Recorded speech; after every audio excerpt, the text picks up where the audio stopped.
first-time flight experience can be both exciting and overwhelming at the same time, depending on how prepared you are. So if you are traveling for the first time, you're having your first flight experience, you want to stay to the very end of this video, because to help you have a smooth first-time flight experience, I have put together about 20 mistakes you should avoid on your first flight. So before we dive right in, if you are seeing my face for the first time, my name is Eva Mtali, and you are welcome to the channel. Do let me know in the comment section below, where are you watching me from? To my returning viewers, thank you so much for joining into the video every time coming in. Do also let me know where you are watching me from, and I'm excited to be here. I hope you are. So we have had a lot of new people join the channel over the past couple of months, and that's why I thought, why not talk about this first-time flight experience, because this is a travel channel. So the people who are here on the channel, we believe, are going to be flying for the first time sometime in the near future. So how about we talk about some of the mistakes to avoid, because I have been a victim of quite a number of them, and it hasn't been a pleasant experience. So there's something my late mom used to say, that fools instead insist on learning from their own experiences, while bright people learn from other people's experiences. So how about you learn from my experience and that of other people that have previously had their first time flight experiences, and so many others thereafter. So number one on our list for first time flight experiences, number one mistake to avoid is time. So usually in the real world, people use the 12-hour clock system. And as a result, if it is your first time flight, you may be tempted to continue using the same clock. So generally, when it comes to flights, they use a 24-hour, airports generally use 24-hour system. So for example, if you see a time like 200 on your flight ticket, know that is a morning flight, like 2 a.m. in the morning. But if you're looking for a time in the afternoon, it's going to be like 1400. So if you see 1400 hours, that is 2 p.m. in the afternoon. If you see 200, know that is in the morning. So that is the first mistake a lot of people make. They assume that the time on their air ticket is the 12-hour system, while the airlines use the 24-hour clock. So take that into note. Another time mistake that a lot of people make is when they have a flight that is leaving at, let's say, 00:15 or 00:20 or 00:30. That is a midnight flight. Okay, always keep in mind when you talk about time and flights, you're talking about the 24-hour clock. So the moment you hit 00, that is midnight. So if you have a flight that says, for example, it leaves on 00:25 on Tuesday, okay, Tuesday 00:25, you need to go to the airport on Monday. Do not go to the airport on Tuesday, because if you go to the airport on Tuesday at 00:25, that is Wednesday. Remember, always is a 24-hour clock system, okay? So that is number one, which is very, very important. Time, 24. Always remember, it is 24-hour system. If you have a 00 on Tuesday, go to the airport on Monday. You have a 00 on Sunday, go to the airport on Saturday, okay?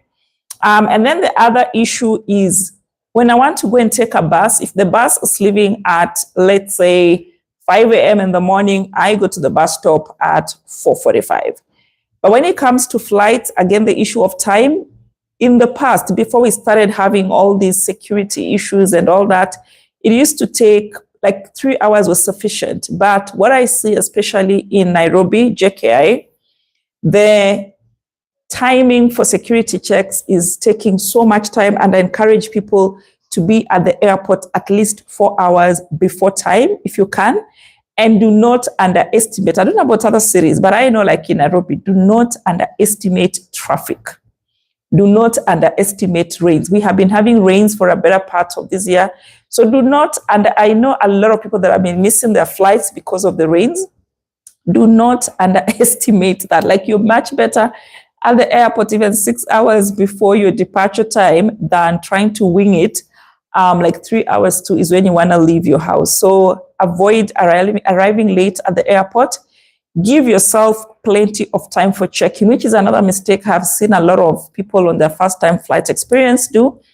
Remember, unlike a bus, for example, where you just need your air ticket to fly, you need your bus ticket to fly. When it comes to flight, you need to have your air ticket plus your boarding pass. So if you are flying out of a Kenyan airport, for example, make sure you have your your air ticket either printed or already on your phone downloaded, because before you enter the airport, they're going to want to see both your air ticket as well as your passport. So the moment you go through to the airport doors, first step, you go through security and then go straight to the counter and get a boarding card. It is important. Your air ticket is not enough to fly. You have to go and get a boarding card, okay? And that one you get from the counters. Do not be shy to ask the security staff. There's a lot of airport staff all over most of the airports. Do not be shy to ask. Just say, I want to check in. Where do I go? Okay, so don't just sit there and think your air ticket is enough to board the flight. Make sure you go to the counters, you check in. If you have baggage that needs to be checked in, you check it in. Even if you don't have checked in baggage, go and get your boarding card. But some airlines allow you to check in online. So I would encourage you to check in online. The beauty of checking in online is that if maybe, personally, I love the window seat. So if you're going to be on one of a full flight and you need a window seat, I would encourage you to either go to the airport like very early or check in online. But sometimes counters do not open until 3 hours to departure. And by that time, a lot of the good seats have been taken by those who checked in online. So I would encourage you, if you have a seat preference, make sure that you check in online, so that when you go to the airport, you just go and get your boarding card and just drop in your baggage if you have any baggage. So in terms of time, we have agreed 24 hours. If it's 00 midnight Monday, go to the airport on Sunday. If it's 00 midnight Tuesday, go to the airport on you go to the airport on the day before. Okay. The other mistake a lot of first timers make is overpacking. So I had a conversation in one of the WhatsApp groups that I am in, and somebody asked a question. I have seen on my air ticket, it says my maximum luggage is 30 kg. What does that mean? And I was surprised that a lot of people did not know that you may have even 46 kg. Like if you're flying on Qatar Airlines, most of their routes, they will give you 46 kg. But that does not mean that you have one bag packed at 46 kg. Unless you are flying business class or first class, your bag should not be more than 23 kilograms. Whatever bag you're checking in, even if your allowance is 46 kg, that means have two bags at 23. And the reason for this is because they are trying to make sure that the airport staff that are handling your baggage do not suffer unnecessary health issues. So always have those airport staff in mind. And I know you might argue that I have paid for my air ticket and it has given me an allowance of 23 kg. I'm going to staff my bag to 23 kg. Unfortunately, the airport staff do not get paid money that is equivalent to the damage that your bag does to their bag. And again, not all airports have the sophisticated systems that handle the baggage. Some of the airports, they have to physically carry your bag from the carousels into the aircraft. Some of them, they have to carry them manually from the aircraft to the carousel. So always have those people in mind. Don't park just because you have an allowance.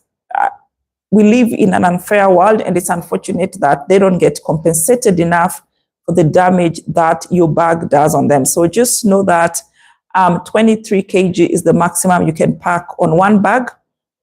And generally, so just avoid overpacking, because if you go beyond the stipulated allowance on your air ticket, you're going to have to pay for extra luggage or have to leave some of your valuables behind. So check the airline's baggage policy. It is always on your air ticket, and pack only the essentials to avoid extra fees and the hassle of having to take out things from your bag and having to be responsible for breaking somebody's back when you didn't have to. Airport mistake number 3 to avoid, especially on your first time flight experience, is your travel document. So generally, the rule is your travel document, which is your passport, should have a validity of at least 6 months at any point in time when you are traveling. So always make sure that your passport has at least 6 months validity. So I know some of you are going to come in the comment section and say, oh, I had 1 month and I traveled. Yes, those are the exceptions to the rule.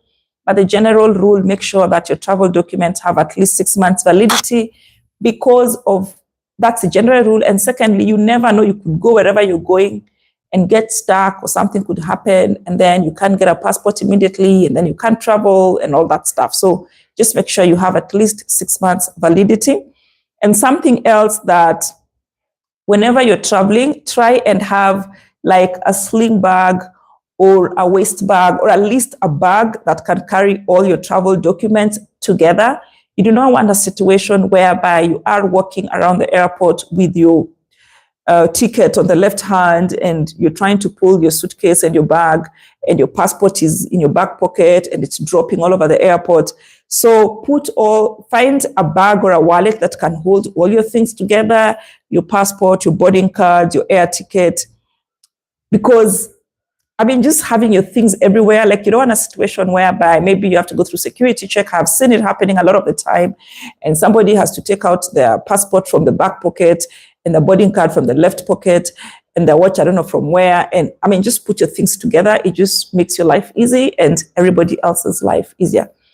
Another airport mistake to avoid is traveling with a lot of bling on your body before going through security check, because you're just gonna waste everybody's time and your time. So avoid things like belts, big shoes, big jackets when you're going through security, because you won't go through. You will go and they will send you back. So save your time, save yourself the hassle by, if you can wear things that don't require belts, jewelries, all those blingy stuff, won't go through security when they're on your body. So save yourself the hassle. You can go and look beautiful after going through all the security checks. Go and put all the earrings and all the bling and all the watches and all the belts and all the fancy shoes and all those things you want to put after going through security check. You do not want a situation whereby they have to check you like 50 times. They have to send you back. And it can be very embarrassing depending on the airport. Some of them, they will even now decide to do for you a full body check, when you didn't really need that. Another airport mistake to avoid is now you have gone through check-in, you have gone through security. So this one applies especially to those of us from Africa or from Asia who need visas. So especially if you become a frequent traveler, one thing you have to get used to, like maybe, I don't know if it's I'm calling my mistake. So initially, like for me, I would get so angry every time they pulled me aside for security check. And then I realized that, again, like I said, we live in a very unfair world. So they're always going to pick on you just because of how you look. Like your skin color is enough for the security guy to pick on you. So I asked myself, because I travel so often, which one is easier? Am I going to keep getting angry every time they pick on me, have my blood pressure rise, and then I'm going to start having cancerous cells in my body, and then I'm going to die and leave this guy still picking on other people? So I made peace with the fact that we live in an unfair world, and I'm going to get picked on just because of my skin color. So what I have learned to do is just to cooperate with security. So they are going to pick on you most of the time, so be prepared for that. When you're going through security, there could be like 10 people in the queue, but just because you're chocolate, they're going to pull you aside and say, oh, this is random security check. Or when you get to the other side of the counter and they're checking your visa, you'll see people with assuming like this is a passport, they'll be trying to scratch and see if it's real or not and trying to put it in, just get used to it. So it's partly our fault as a people because there's a lot of us who travel with fake documents. So thanks you guys, thanks to them. There have been cases of people faking visas and all that. So they always assume that everyone has faked a visa. And so I just got used to that and I don't get angry for those extra security checks. Hence why I said you need to go to the airport a little earlier because your security check is going to be a little bit more than other people just because of how you look. Unfair, but it's the reality, okay? I don't want to dwell longer on that. Another mistake to avoid is the moment you have gone through check-in, you have your boarding card. Most airports, the moment you come from that second security check, the next stop would be the duty-free shops and restaurants and all this. And there is a temptation to want to sit down and have a coffee, have a drink, have a whatever, buy duty-free and stuff like that. Please avoid this mistake. The first thing you want to do is the moment you have gone through check-in, you have already gone through security, and you are in the boarding gates, make sure you check the screens. I think all airports in the world have those electronic boards where they post the flight schedules and the boarding gates. So do not rely on the gate number on your boarding card because this could have changed between when your boarding card was printed to when you are leaving. So make sure you check the boarding, there are those screens, the flight schedule screens. Check what time your flight is leaving and what gate it is leaving from because sometimes your flight may be delayed or the gate may have changed. And do not assume all airports are as small as JKIA or your own airport, wherever you are departing from. You go to countries such as Dubai, for example, you will find maybe you land in Terminal 1 and you're departing in Terminal 3. And you need a train to transition from Terminal 1 to Terminal 2. So you're there. And then now the other thing with Dubai is that if you land in Dubai from outside of Dubai, you have to go through security check to go to the boarding gates. And if you're changing terminals, you also have to go through another security check. So you can imagine you arrived in Terminal 1 and instead of checking where your boarding gate was, you decided to sit down to drink coffee. And then by the time you have like 20 minutes to go to your boarding gate, you realize you need to catch a train. And sometimes the trains take like 5 minutes, 10 minutes. By the time you catch that train, trust you me, you will have missed your flight. So first thing after coming from security, after checking in, go and find out where your gate is. Go to that gate. Find out, are there other, because there are usually several random security checks in between from when you check in. So make sure that you find where your gate is and you know how to get there from where you are before you even sit down, okay? Another mistake that I've seen a lot of people do is people who move around with earphones. So here's the thing.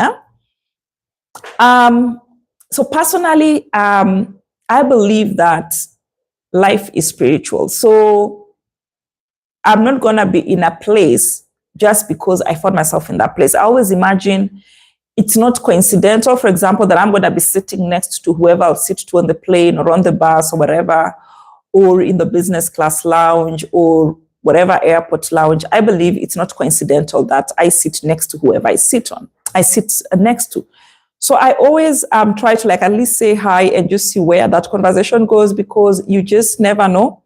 Whoever you say hi to or sit next to in the lounge or in the airport hall or the one who's on your neighbor in that flight could be your future business partner, could be your rib, could be your future, I don't know, could be anybody. I always imagine like they could just be anybody and it doesn't harm to just say hi. Something else is that usually most airports, they would be making announcements. So for example, if there's a boarding gate change, they would announce them. There are those speakers at the airport. So if you're having your headphones on, how do you expect to hear those announcements? And sometimes they could even be calling your name. Sometimes you find those airports where if you're late, they will call your name. How do you hear them calling your name when you have those earphones and headsets and all those kind of things? It's like, for me, I look at it like people who, and I know that's really none of my business, but I always compare it with people who cross roads with headphones. And I just think it's not safe. It's the best thing to do, but it's really your call. But personally, I think it's a wasted opportunity when you miss, and airports are such busy places that there's like everybody in those airports. And especially, and this I learned especially in the business class lounges, unlike the economy waiting areas. So in the business class lounges, it's very common to find strangers talking to each other, because these are people who, because business class is not just for anybody. Most of the people in business class are people who've made it. And they probably understand that your network is your net worth. And they probably made it because of the people in their network. So they know the power of networks. Unlike the rest of us who are still in economy, still struggling, do not understand the power of networks. So I've seen people in business lounges, they would like say, hello, where are you traveling to? Are you going for business? Are you on vacation? Like people are really like friendly. I don't know, it's because they have money. You know, they always say that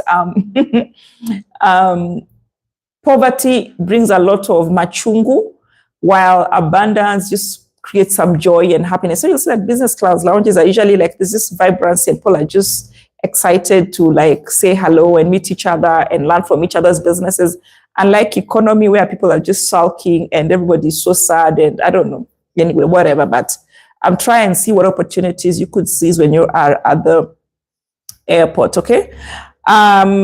Something else, a mistake to avoid on your first flight experience is, I know this is a very controversial one, avoid taking alcohol because, you know, alcoholic drinks, salty foods, too much oils on your foods and stuff like that, because trust you me, at 40,000 feet, there is something that being up there does to your tummy. And you're gonna like be really bloated, you're gonna be hungover, you're gonna be, it's just a crazy, it's already, when you're sober, it's already crazy being up there at 40,000 feet. I can imagine when you are drunk, bloated, taking a lot of fatty food, a lot of salty food and all that, it's not a nice experience.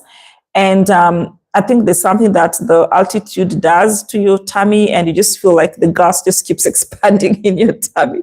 So I'd encourage you to avoid, if you must eat something, take some light meals. Avoid things that are really fatty and stuff like that, you know, salty, and it just won't give you a good experience for your flight time, yeah? And then something else on your first flight experience, I know, especially if you're going to be on a connecting flight, there is a tendency to want to really make sure that your layover is as short as possible. Personally, I purposely always look for layovers that are at least 3 hours. And what I mean by a layover is, let's say I am going to New York on Qatar Airlines. It means that I will fly from Nairobi to Qatar. And then from Qatar, maybe I will have like a 3-4 hours layover waiting for my next flight from Qatar to New York. So that's what we call a layover. So there is a tendency to want to like really get your destination so quickly. So you're looking for those flights with like a 1 hour layover or a 2 hour layover only. But personally, I would encourage you, try and have at least a 3 hour layover, and especially if you checked in your bags. And this is the reason why. These days, for whatever reason, it's very rare to find flights that leave on time. There's a lot of flight delays, and especially during the rainy seasons or during the summer travel, when there's a lot of passengers moving up and down, there's bound to be a lot of delays. And from what I have gathered, it takes at least 30 minutes to move baggage from one plane to another. So count the time, you know, let's say you're supposed to land Nairobi at 10 o'clock. You will land 10 o'clock, yes, but between the plane hitting the ground and actually stopping and you actually leaving the aircraft takes some time. And then between your baggage being moved from one plane to the next one is at least 30 minutes. So you're talking about an hour or so. And then maybe there was also a delay and all that stuff. And that means if you have like a 1 hour layover, that means you're literally going to be moving from one plane to another and you're going to be running across airports like a madman or a mad woman. And trust me, if you find yourself in those big airports like Heathrow, or you find yourself in Dubai and those huge airports, it is not a pleasant experience. And especially sometimes you have to be changing terminals, taking trains and elevators. And if you're flying through or using Lufthansa, for example, that airport, what do they call it? The airport, the Lufthansa Airlines. Anyone, if you can remember the name of that airport, all I know it is crazy busy.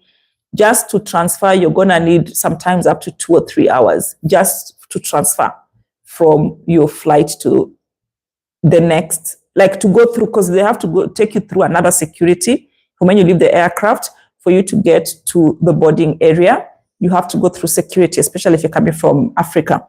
And sometimes I have taken 2 hours when I'm flying Lufthansa, sometimes 2.5 hours flying Lufthansa. So give yourself sometimes, you know, to make that transition seamlessly without having to run around and break your back, okay? Something else that mistake you want to avoid on your first time flight experience is make sure before you leave home, you have a lay of the land on getting out of the airport. So not, like I said, not all airports are like JKI or Kotako or OR Tambo where there's just one exit for everybody. Most of the airports, you're going to land and there's like 50 different types of exit. North Gate and South Gate and exit to I don't know where and exit to I don't know where. So before you leave your home, make sure you know, when I get to arrivals, which gate do I exit out of? Something else you want to make sure that you know is, how am I going to move from the airport to my destination? Because you cannot assume that because you have Uber and you have Bolt in Nairobi, you're going to get to an airport in Mali and call an Uber, for example. So make sure you have a lay of the land, you know what gate you're exiting from, what exit you're using when you land to that airport. I know, for example, like in New York, they have like different levels of exit. Like there's a different exit if you're going to use like, you know, the regular taxis that you don't, the ones you just hail manually. There's a different exit if you're going to leave with your own car. There's a different exit if you're going to leave with your, with like the Ubers and the Bolts and the like. There's a different exit if you're going to take the train. Like there's a different exit if you're going to take the bus. So you have to know which exit are you going to use and which means of transport are you going to use to leave from the airport to wherever you're going. And then make sure that you have very, very clear guidelines. And also make sure that you know exactly where you're going to get this, if it's an Uber or whatever from, because again, not all airports have, what is it called? Not all airports have Wi-Fi, which brings me to my next thing.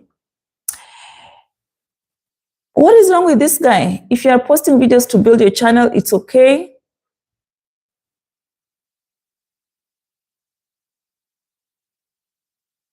But please don't give wrong info saying you have something you don't or know nothing about. Excuse me, Osaze, please find a place to go and take your bitterness, not here. Don't even get me started. Yeah, that's something else to avoid. Avoid people like this one, Osaze, who feel like they know everything and they can pass on their traumas on strangers on the internet. Avoid all kind of negativity. I should have started with that one, especially when you're traveling. Avoid all kinds of negativity because you don't want to be traveling when you are bitter or sad or not in a good space mentally, because airports are already stressful situations. They're already stressful places to be in.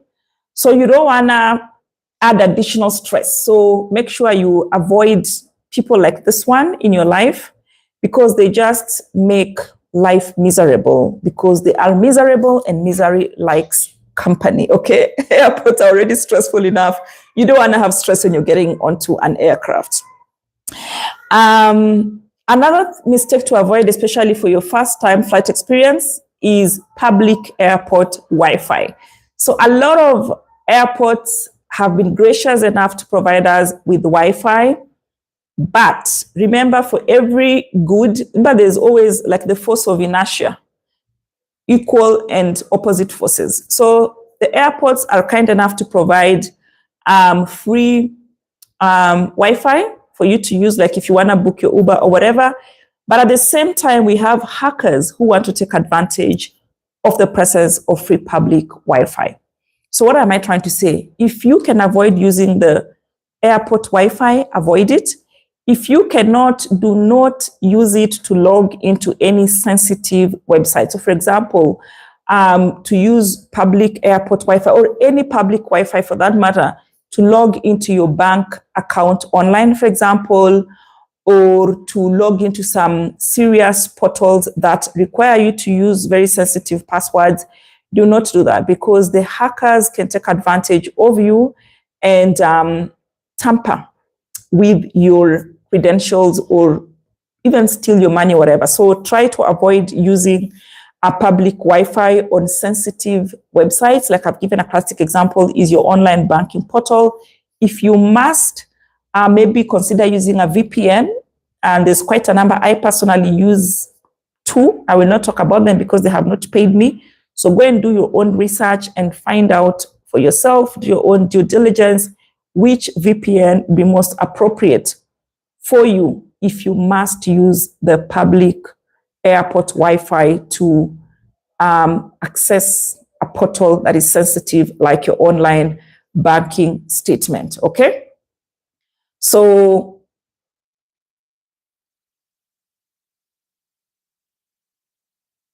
okay. The other thing you want to do is, again, almost related to the public Wi-Fi, is the public ports. Again, you'll find a lot of airports have those public places where you're charging ports, like there's USB ports. There's now, I don't know what you call those other ones. There are these other ports where you don't use a USB, you use like a normal charger. My personal advice, what I do, I never, ever, ever use the USB ports because I am so paranoid. And I don't know if this is possible, but I always imagine that somebody can put malware that can load into my phone when I use the USB port. So I usually prefer to use, like, you know, a normal charger, like the normal, because most of them have the USB port, but they also have like the regular charger. So I prefer, if I must charge using those airport charging ports, I use like the, you know, the usual charger that you can use on your, I don't know if I have one here, like the regular ones we use to charge our phones, or consider using a power bank. If you have a power bank, consider using it. But just remember, most airlines these days have, what do they call it? These days they have,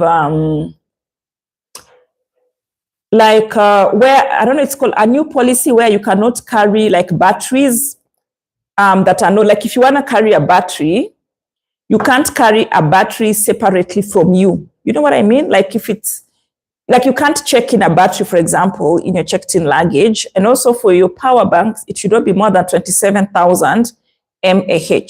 Okay, that's the last time I checked as a shooting of this video. Your power bank should not be more than 27,000 mAh. You can also use what they call a USB condom. If you must use the USB port, use what is called a USB condom. It's something that you put into the USB port. So it's going to be between your phone. And so your phone will be like here, the USB condom is here, and then your USB cable is in between. It's sandwiched in between your phone and the USB condom. So it's kind of acts also like a barrier so that in case there's some malware, it doesn't come directly onto your phone. Something else that you should avoid, mistake you should avoid if you are traveling, especially for a first timer, is sitting for extended periods, especially if you are on a long haul flight. Try and move around the aircraft, yeah? So once maybe they have served the food and things have settled down, just keep walking up and down. It will help you in blood circulation. It will also help your muscles. And it also helps you with jet lag, because when you don't move for too long and then maybe you go there and there's all those time zone difference, just this movement alone is going to help you with, handling jet lag better. Make sure you hydrate a lot. When you are on the aircraft, try and hydrate. If you can avoid caffeinated drinks, please avoid them, because they make you pee so much. And trust me, guys, aircraft toilets are so tiny that you can barely move around, So you don't want to be in those toilets every 10 minutes if you can avoid it. So guys, those are the main mistakes to avoid, especially on your first time flight experience. I thought it was helpful. So I will quickly read your comments and then we will call it an evening. So Prince is saying, hi, ma'am. Great afternoon from Accra. Hi. I use the 24-hour time on my phone. It helps. Yes, Prince, great insights been shared. Thank you so much. Zungu says hello. Oh, hi. Okay. This Osaze guy needs prayers. I don't know how to block him. He actually needs to go and look for money and stop trolling me. Prince is saying, forget about him, please. He's just a hater. Yeah. So he needs to go and look for money so that he can find better ways of spending his time that does not involve trolling me. Because he's saying, what is he saying? If you're posting videos to build your channel, it's okay for you, but please don't give wrong info saying you have something you don't or you know nothing about. Yeah, it's my channel. I do what I want to do. So you go to your channel and talk about me. Go and troll me on your channel, not here. Anne is saying, hello, Eva. Good to see you. Watching your great content from Kenya. Thank you so much, Anne. So guys, those are the main mistakes to avoid on your first time flight experience. And I hope all of you that follow me are going to have your first time flight experience. Share with us how your experience was. And yeah, so personally, for me, every flight experience is always like a flight. It's always like a first time one, because I have flown like thousands of times, but I have never ever gotten comfortable with the takeoffs, turbulence, and landing. They still give me nightmares when the plane is taking off. When there is turbulence, it still gives me nightmares. I have never been able to get used to it. Been flying consistently for almost 20 years now, but I still have never gotten turbulence. It still terrifies me. So if you get terrified like me on your first time flight experience, it's okay. These are just one of those things you might just never get used to. Like I never got used to turbulence. It frightens me, even though I know it's nothing serious. It's just pockets of air. The aircraft moving from one pocket of air to another, and then there's a gap. But I have never gotten used to it. So don't even think there is something wrong with you or anything wrong with you. I wish you all the best on your flight, your first time flight. Let me know how the experience is. And I will definitely see you guys on the next one. Bye.